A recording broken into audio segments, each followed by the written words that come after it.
Good morning. Thank you for joining me for another 5 good minutes with the Word. We're continuing our study of three Marys, the main ones from Jesus' ministry: Mary, his mother, Mary of Bethany, and Mary Magdalene. And last time, when we were there with Jesus and his mom in Cana of Galilee, and they had that tense moment where, Jesus basically said, "Mom, this is not my responsibility," and his mom said, "I don't want to hear it. Do it," and he did it. Um, we read in chapter 2, verse 12, that after that miracle, which produced deep and abiding faith, because he demonstrated his divinity through it, after this, he went down to Capernaum, he and his mother and his brothers, and one would assume his sisters unless they're married, and his disciples, and they stayed a few days. This is not the only time we see Jesus moving, referring that Jesus has moved his family to Capernaum. So, um, Jesus is head of household. And so he's the one who gets to move them, and he takes them with him to Capernaum for a while. I just want us to notice this and remember that Jesus is head of household, because that's going to inform the rest of the things we say when we talk about Mary.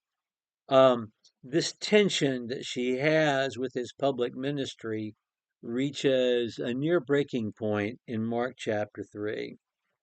Um, Mark chapter 3, verse 31 says, "His mother and his brothers arrived, and standing outside, they sent word to him. And the multitude was sitting around him, and they said, 'Look, your mother and your brothers are outside looking for you.' And he said, 'Who are my mother and my brothers?' And looking about, those who were sitting around, he said, 'Look, my mother and my brothers, for whoever does the will of God, he is my brother and my sister and my mother.'" What's prompted this moment where Jesus distances himself from his own mom and his siblings? Well, we're told earlier in the chapter. Chapter 3, verse 20, Jesus came home, multitude gathered again to such an extent that they couldn't even eat a meal. When his own family heard of this, they went out to take custody of him because they were saying he's lost his senses. His mother and his brothers are there not to hear the message. His mother and brothers are there to take custody of him in a very legal sense and to make a claim that he is insane. And this is such a challenge to his ministry. And to know that Mary, the angel, talked to her. She has treasured these things up in her heart. For his siblings to feel this way, uh, we get that. But for his mother to do this, and he's had a household. She needs him home. She needs him earning wages. Also, she remembers what Simeon said to her. He said, "It's going to feel like somebody stabbed you right in the heart."